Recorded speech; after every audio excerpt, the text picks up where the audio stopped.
मेरी आदत थी कि मेट्रो में चढ़ते ही मैं इधर उधर नज़र डाल लेता था कि इतनी रात खाली डिब्बे में क्या पता कौन साला चोर लुटेरा बैठा हो मौके की ताक में।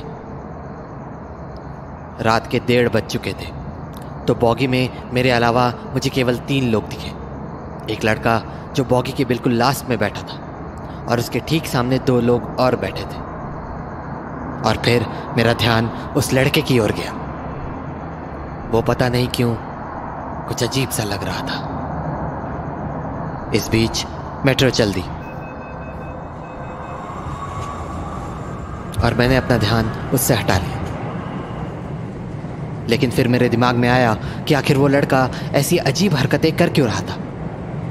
तो मैंने उस लड़के की ओर वापस देखा तो लगा जैसे वो कुछ इशारा सा कर रहा है, शायद मुझे कुछ दिखाना चाहता है वो।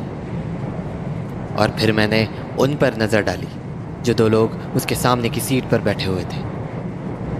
उनमें से एक आदमी था और उसके साथ एक बुरखे वाली औरत शायद बीमार थी या बहुत थकी हुई, क्योंकि उसके साथ बैठे आदमी ने उसे पकड़ रखा था। अगला स्टेशन नारायणा विहार है। उसी समय अगले स्टेशन का अनाउंसमेंट हुआ और वो आदमी पता नहीं क्यों मुझे घूर के देखने लगा। लेकिन मैंने अपनी नज़र सीधी कर ली। लेकिन मुझे लगा जैसे वो लड़का अचानक खड़ा हुआ तो मैंने उस पर नज़र डाली। लगा जैसे वो मेट्रो से उतरना चाहता है, पर चलने के बजाय वो अजीब तरह से इधर उधर देख रहा था, जबकि मेट्रो बस रुकने ही वाली थी।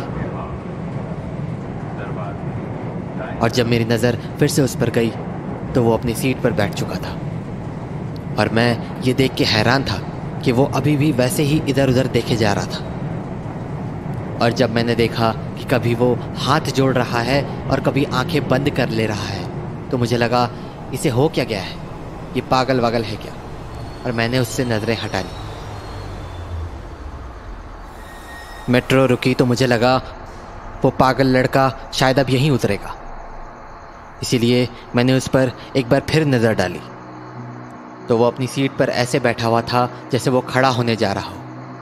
पर अभी भी वो बस कभी गेट की ओर देख रहा था तो कभी अपने सामने बैठे आदमी औरत की ओर। मेरी नज़र फिर से उस आदमी और बुरखे वाली औरत पर गई, पर वो तो ऐसे आराम से बैठे हुए थे जैसे उनके सामने वो अजीबो गरीब हरकतें करने वाला लड़का उन्हें दिख ही नहीं रहा, जबकि वो लड़का उन्हीं के सामने बैठा बैठा कांप रहा था। फिर मुझे लगा कहीं ये साइको वाइको तो नहीं है। ऐसा है तो फिर इसका कोई भरोसा नहीं है। अब मुझे उससे डर सा लगने लगा था। मैंने ये सोच के गेट पर नज़र डाली कि अगला स्टेशन बस आने ही वाला है। अगर इससे कोई खतरा महसूस हुआ तो ट्रेन रुकते ही उतर के दूसरे डिब्बे में चढ़ जाऊंगा। वैसे भी मैं गेट के बिल्कुल पास में था। मैंने गेट से उसकी दूरी का अंदाज़ा लगाने के लिए उस पर नज़र डाली तो वो मेरी ओर ही देख रहा था। मुझे लगा पक्का इसके मन में कुछ तो ज़रूर है। तभी हल्की सी आहट से मेरी नज़र उसकी ओर घूमी तो वो खड़ा हो चुका था और उसकी नज़रें अभी भी मुझ पर ही टिकी हुई थी। मैं अभी सोच ही रहा था कि ये करना क्या चाहता है कि मेट्रो रुकी और वो मेरी ओर भागा। खतरा अपनी ओर आता देख के मैं खड़ा हो गया, पर मेरे सामने आते ही वो जितनी तेज़ी से आया था उतनी तेज़ी से घूमा और गेट के बाहर निकल गया। तो मैं वापस सीट पे बैठ गया और मुझे खुद पे हंसी आई कि मैं पता नहीं उससे डर क्यों रहा था। मेरा डर अभी दूर ही हुआ था कि कुछ खटखटाने की आवाज़ सुन के मेरी नज़र सामने गई तो वो पागल लड़का खिड़की के बाहर दिखा। मुझे लगा जैसे वो मुझसे कुछ कहना चाहता है, पर क्या। वो खिड़की के बाहर से उस ओर इशारा कर रहा था जहाँ वो कुछ देर पहले बैठा था, नहीं जहाँ वो बुरखे वाली औरत और उसके साथ वाला आदमी बैठा था। पर क्यों? मैंने सोचा उन दोनों में ऐसा क्या है जो ये मुझे दिखाना चाह रहा है। मुझे गुस्सा आने लगा था उस पर कि खुद तो पागल है ही, मुझे भी पागल कर देगा। लेकिन उसने अपना हाथ अपनी गर्दन पर रखा और फिर बार बार अपनी गर्दन को एक ओर लुढ़का कर मुझे कुछ इशारा सा करने लगा, मारने का इशारा। और फिर मैंने उस आदमी और उस बुरखे वाली औरत की ओर ध्यान से देखा और मेरे होश उड़ गए। उस आदमी का जो हाथ बुरखे वाली औरत की कमर पर था वो खून से सना हुआ था और औरत की गर्दन एक ओर लटकी हुई थी, मतलब वो मर चुकी थी। ये देख के तो जैसे मेरा खून ही जम गया। मैं जान बचाकर वहां से भागना चाहता था, लेकिन तब तक ट्रेन चल पड़ी और वो लड़का खिड़की से दिखना बंद हो गया। तभी आहट सी हुई और मैंने बिना सर घुमाए उस आदमी की ओर देखा तो वो अपनी सीट से खड़ा हो चुका था। मैं समझ गया कि अब मेरी जान उसके ही हाथ में है, और जब मुझे लगा कि वो किसी भी पल मेरे सामने होगा तो ये दिखाने के लिए कि मैं सो रहा हूं और मैंने कुछ नहीं देखा, मैंने अपनी आंखें बंद कर ली। मुझे मेरी ओर आते उसके कदमों की आहट साफ सुनाई दे रही थी। उसके कदमों की आहट अब मेरे बहुत पास आ चुकी थी। जब उसके कदमों की आहट मेरे बिल्कुल पास आकर थम गई तो इत्र की जोर की महक आई। उसके इत्र से मैं समझ गया कि या तो ये उस बुरखे वाली का पति है या। मैंने आंखें बहुत हल्की सी खोल के देखना चाहा कि वो इस वक्त है कहाँ, और मुझे उसकी खौफनाक लाल आंखें दिखी। मेरा तो जैसे खून जम गया, पर मैंने पूरी ताकत से खुद को कांपने से रोका हुआ था, क्योंकि मैं जानता था कि अगर इसे जरा सा भी अंदाजा हो गया कि मैं जाग रहा हूं तो वो मुझे भी जिंदा नहीं छोड़ेगा।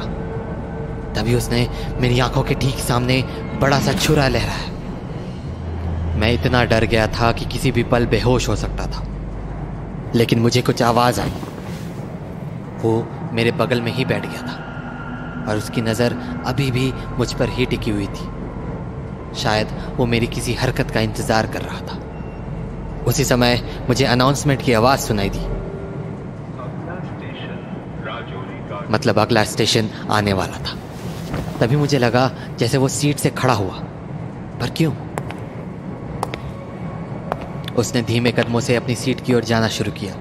तब मुझे समझ आया कि जब वो अपनी सीट से उठा था तो वो बुरखे वाली औरत लुढ़क गई थी और उसे डर था कि अगले स्टेशन में किसी के चढ़ने पर उस लाश का राज न खुल जाए।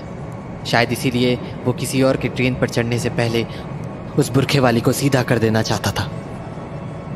और बस मेरे पास अपनी ज़िंदगी बचाने का बस वही मौका था।